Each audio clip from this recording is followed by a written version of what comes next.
بسم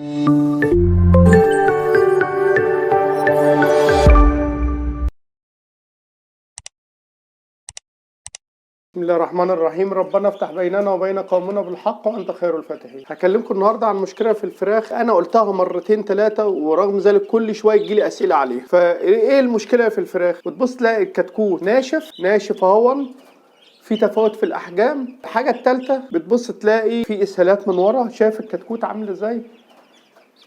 نموه قصير قوي، في شبه اسهالات من ورا. الارضيه مبلوله، الارضيه بتاعت المكان مبلول، فبيجي لي اسئله عليها كتير.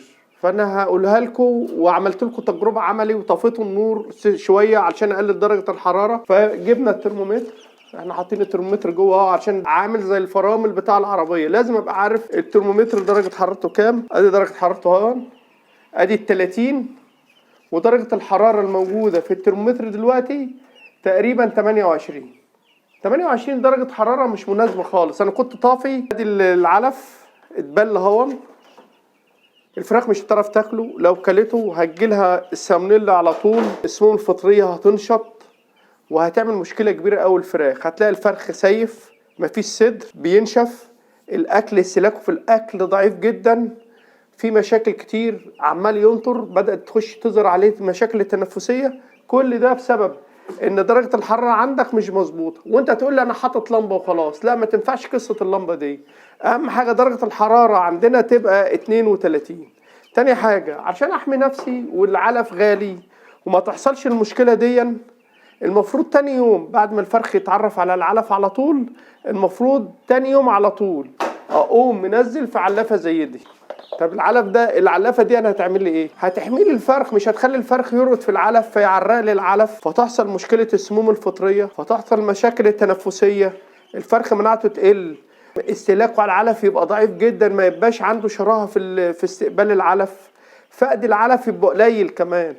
يبقى احنا وفرنا علف، منعنا المشاكل اللي بتحصل في الفتره الاولانيه للكتكوت اللي هي السموم الفطريه، السالمونيلا او ميكروب بكتيريا الاوكولاي اللي هتنشط نتيجه المشاكل الموجوده في المكان كده. المشكله دي حصلت كده، طب علاجها ايه بقى؟ المشكله حصلت نتيجه ان العلف اللي هو كان عندهم بقى مبلول بالشكل ده، هم ناموا في العلف نتيجه انخفاض درجه الحراره. الفرخ على طول بيدور على المكان الامن اللي هو يعرف ياكل فيه ويقوم داخل راكن فيه. فالفراخ كلها بتيجي تتكدس على علف، فبتعرق العلف والعلف يتبل، يبقى بالشكل الغريب دون. فالفرخ نتيجة الجوع هيضطر ينقش فيه غصب، فهياكل شوية، السموم الفطرية بتبقى اشتغلت عليه شغل غير عادي، فعملت لنا مشاكل كتير.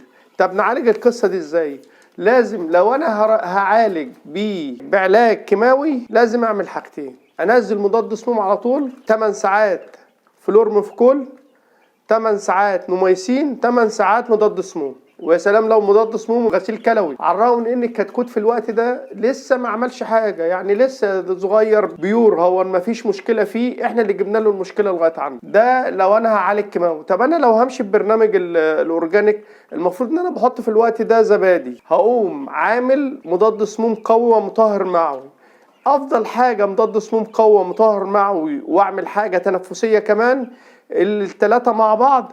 هقوم منزل على طول معاه قرفة مع قرنفل مع كركديه، قرفة قرنفل كركديه. اول حاجه بجيب ال10 جرام كركديه وانقعهم في ميه لمده 8 ساعات. النقع ده بيسحب المواد اللي احنا عاوزينها من الكركديه. الكركديه ده فيه مزايا رهيبه جدا، مش وقتها ان احنا نتكلم فيها، انما احنا هنستخدمه دلوقتي كان هو معوض للنقص الغذائي، لانه فيه حديد، غني بالحديد والبوتاسيوم والفوسفور، وفي نفس الوقت في عناصر كتير جدا، في احماض امينيه. انما انا بستخدمه في الوقت دون للسموم الفطريه، لانه معالج قوي للسموم الفطريه ومطهر معه قوي. وهستخدم القرفه والقرنفل ان هي تعوض لي من النقص الغذائي وتنظف لي الصدر من الميكروبات السالبه اللي هاجمته وتمنع لي البرد لو انا بشتغل في البرنامج الاورجانيك. طب انا هحط ايه على المسقه دي؟